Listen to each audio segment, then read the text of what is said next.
Welcome to Purposely Peaceful. I'm your host, Jessica Rivera, a licensed marriage and family therapist and a quantum hypnosis practitioner. This podcast is where real life meets inner peace. You'll get honest conversations, practical tools, and soulful guidance to help you live with more clarity, calm, and purpose. Welcome back. Have you ever unexpectedly found yourself unhappy, frustrated, and not feeling very motivated? This is a common feeling this day and age. Stick around and let me share with you what I consider to be an epidemic of depression. And no, I'm not just saying that because I'm a therapist that helps people through it. Sure, I'm exposed to more people that are clinically depressed, but I've also experienced it myself and I've seen loved ones go through it. Depression is not exclusive to only certain people. Nope, it can creep up on anyone, rich or poor, young or old, even someone with a so-called easy life, which, by the way, I don't believe most people have an easy life. Nothing feels more unuseful than when you're feeling low and someone says you should be more positive, more optimistic. But that sounds more like an offensive idea. Being optimistic isn't some cheesy gimmick that's only for certain people. I'd like to argue that it's for everyone. And getting there is very much tied to your path of inner peace. So why does being optimistic give the illusion of impossible to some? They've reached a point of hopelessness and frustration because life feels hard. There's no denying that. I've wondered myself, when does it get easier? Because seriously, nothing has come easily to me. This is how depression can show up, feeling heavy, dragging around a dark cloud that blurs the light. So much so that we forget that there ever was a glimmer of hope and positivity. This exhaustion ripples into every area of our lives if left unmanaged and unprocessed. So why do we become depressed? Well, let me interrupt here for a second. I personally don't like labels or diagnoses because people get attached to it and make it part of their identity, and I reject that. I believe that diagnoses or labels are temporarily useful to help understand where someone might be, but it is never an indicator of who they will be. I've had clients share with me that their doctor or previous therapist told them that they wouldn't get much better, that they would have depression and anxiety for the rest of their life, like it was some kind of fact. What a huge disservice that has been to people. And remember, my beliefs don't have to be yours. It's just a different perspective, and perspectives are infinite, so let's not get hung up on what I'm saying here. All that to say that in most cases, diagnoses can be temporary, and most of the time they are. I know that there's also personality disorders that have a lot of depressive episodes. I've met plenty of people with personality disorders that are living pretty functional lives, but it's because of the effort that they're making to work on themselves. Now let's get back to why I believe depression really takes hold. We become depressed because we're living life, pressed that we have to do it all, and we stop moving in the direction of our highest potential. The longer we stay here, pressed, doing things that we have to do, and suppress what we really want, the bigger and the heavier the cloud grows above us. A crushing kind of pressure. I've been here a few different times in my life, each time in different ways for different reasons. I've seen many at every stage of life that depression can offer, from the completely hopeless to the still hopeful. Society has done a great job to sell us that we need to work hard, long hours, leaving us overworked and tired. That we need these big, beautiful houses, expensive cars, the perfect partner, and college degrees to feel complete. That saying, keeping up with the Joneses, is the real epidemic. I was part of it until I made the choice to radically switch gears. Consumerism and unhappiness wasn't for me. That wasn't somewhere where I could stay. So here's a little something that I came up with to try to figure out how we even became depressed. Here are the 7 stages of depression. And when I say depressed, it could be because you've been feeling like that for a few days or a few years, however it is that it's showing up for you. There will also be an accompanying blog post in the show notes. It's a lot of information. If you want to go back to it, you'll be able to. So if you've been depressed or you're in a funk right now, listen up and see where you might find yourself. Well, for starters, the first part, it's because we ignore our truth. It's a slippery slope. And when we are ignoring, we are suppressing. That means that we might have all kinds of feelings about something and we are deciding to stuff it down because it is not the time. You do this long enough and it starts to get heavy. And as you know, in my first couple of episodes, for me, it was the belief that if I met all the goals, that I'd be good, I'd be happy. When in reality, I worked so hard only to end up unfulfilled. There was no degree or house that was big enough to bring me inner peace. Secondly, we miss the early warning signs. There are clues of, hey, I'm not happy. I'm not enjoying where I'm at. The I'm poorly coping kind of warning signs.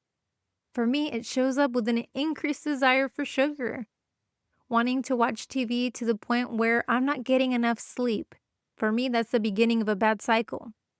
For some, it might be more smoking, extreme avoidance, angry outbursts, binge eating, restlessness. Literally, it can be anything because we are all very, very different.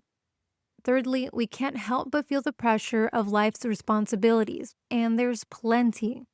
I have so many responsibilities, I can't even remember them all.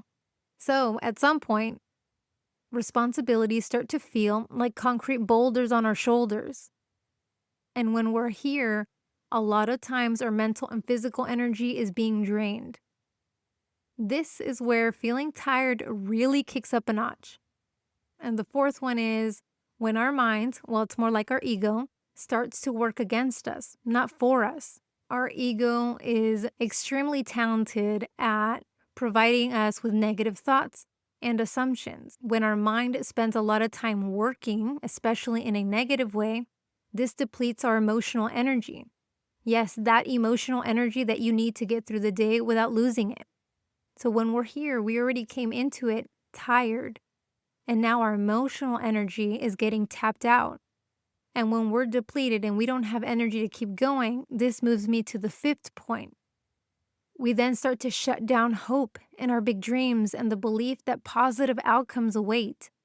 Without hope, motivation fades. And then so does the drive to do whatever it is that we want to do. And the sixth stage, we are now feeling heavy, confused, frustrated, unmotivated, and we're not quite sure where to even change how we're feeling. We are now in the thick of it, maybe the worst of it. When we've reached the seventh stage, which is what I call the final stage, this is what I would say is kind of the fun part of working through your depression because there's a point where you know that you don't want to stay down because of depression. It's a really, really unpleasant place to be. And being so uncomfortable staying there is usually what drives people to reach a certain point. This is what I call good anger. And when you reach that point where the good anger comes in, it's incredible because it's this much needed burst of energy that we can use to catapult or quantum jump ourselves out of it. This is where you take back your personal power and you say, that's it. I'm not going out like this. Just a little reminder that you can go back to episode 3 on personal power, and that is still one of my top favorite episodes. So go back and take a listen to that and pull from that inner strength, use that burst of energy, and set a new course. You get to decide, which way do I want to go? And you don't necessarily have to go through every stage to decide that it ends today. You can absolutely be at the warning phase and pull yourself out. It's never too late. You hear that? It's never too late. You can be 65 or 85 years old and say, it ends today. The good news is that depression or these low periods in life aren't forever. Some might think that they've had depression their whole lives and will continue to. I dare you to believe that it is 100% possible that you can be the opposite of depressed. Yes, you can be a content, peaceful, well-meaning, joyful person. But of course, there's some inner work to get there. But if you're listening to this podcast, you already know that. This is why it's important to participate in therapy, hypnosis, or some kind of personalized help. Because generalized information is only good for so long. Who's helping you see your patterns, habits, or calling you out in a supportive way? Yes, life is full of challenges, some obvious, some behind the scenes, but that's just a fact of life. Inner peace isn't as accessible or easy to reach when you're feeling low, but depression sure needs the path of inner peace to be able to move through to the other side. So, what should we do about it? Episode 4 on Feel to Heal is a great place to start. I break down what it looks like to process emotions, but at the very least, we all have to own where we're really at. Having to admit that perhaps you hate your job or working conditions. Maybe you have to admit that you aren't happy in that relationship or friendship. Or maybe taking responsibility for choices that you've made. Admitting things to ourselves can be brutal because this opens the door as to what needs to change. Once you can see what's keeping you low, get mad and do something about it. Go back and listen to episodes where you're struggling. Book that session. Ask for guidance. Don't isolate yourself. This isn't the time. Sometimes one amazing conversation or session is the jolt you've been waiting for, where your spark reignites and pushes you forward. It's so magical to work with somebody and to talk to them on some of their worst days. And after their first session, they're like a whole new person the next time I meet them. That is the power that you can have when you get support. Make sure that the guidance that you listen to is where you want to be. Don't take advice from someone who isn't out there doing what they're preaching. Listen to things that uplift you. When I was depressed in my early 20s, I put on I think it's a documentary called The Secret, and it was always playing in the background. Why? Because I needed to replace my negative beliefs about myself with positive and hopeful dialogue. The voice in my head, essentially my ego, needed a new tune. So I forced it in by having it on every chance that I could. Now we have audiobooks, podcasts, church, and all sorts of wonderful ways to keep this positive information going. I made a vision board. I've made about maybe 3 or 4 in the last 15 years, and almost every single one of them has come true to varying degrees. I'm definitely still working on some, but the visual was a good motivator and reminder of what I was doing. Where was I trying to go? You don't have to make one, but personally, I found it really helpful. I read books, spent more time with loving, supportive people, and I just didn't give up until I was out of it. I just kept showing up. Some days were more successful than others, but that's how you get through life. Avoidance leads to bad habits, and we definitely don't need more of those. Don't let reels, TikToks, or shorts sell you on the illusion that you aren't good enough or that you need this or that to be happy. You are good enough as you are. The fact that you were born is reason alone for your worthiness. You are worth the investment that you make in yourself, worthy of going for the life you know you deserve. There's nothing selfish about it. It's why we are here, for the positive ripple effect we have on each other. Like I said in the previous episode, if I can be one positive drop in the vast ocean and make a positive difference, then I'm going to go for it, because why not? And that's really what I hope you take away from this. Noticing those little clues and digging deeper. Because when we pause long enough to do that, we start to connect the dots. I can't help but see how this epidemic of depression ties back to the way so many of us have been living for so long.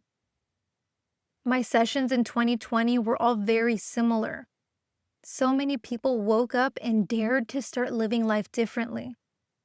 I've had many wake-up calls, but the one in 2020, that's the one that set a lot of things in motion for me. I realized I didn't want to spend my life working long hours, chasing achievements, or sacrificing my well-being just to have nice things. Sure, I'd still like to work towards wealth and health, but there was no way that I was going to sacrifice my physical and emotional well-being for it. It's what led me to focus on my inner peace because it's the most valuable thing that I have. And maybe you feel that too. It's the source of who I've become for myself, for my family, for my clients. Depression, burnout, or just feeling stuck doesn't define who you are or who you can become. It's usually a signal, a sign that we're ignoring our truth, suppressing what we really want, or chasing goals that don't actually fulfill us anymore. But the best part is that there's always a way forward. We don't have to follow society's version of success. We can choose to carve our own path, one built on peace first, not last. By acknowledging where we truly are, leaning into support, whether it's therapy, hypnosis, or inner work, and taking even small steps toward what nourishes us, we start to lift the heaviness. We rediscover joy, hope, and purpose. And no matter your age or how long you've been carrying it, it's never too late to reclaim your spark and create a life that's meaningful, peaceful, and fully yours. Lean into yourself. What is it that you feel you need now? Trust your intuition. It really does want to guide you. Thanks so much for listening. If there's anything here that you found helpful, please leave a comment, review, or send me a message. I'd love to hear from you. Thanks for spending a little time with me today. I hope something here met you right where you are. This podcast is for inspiration only and not a substitute for therapy. I'll catch you on the next one.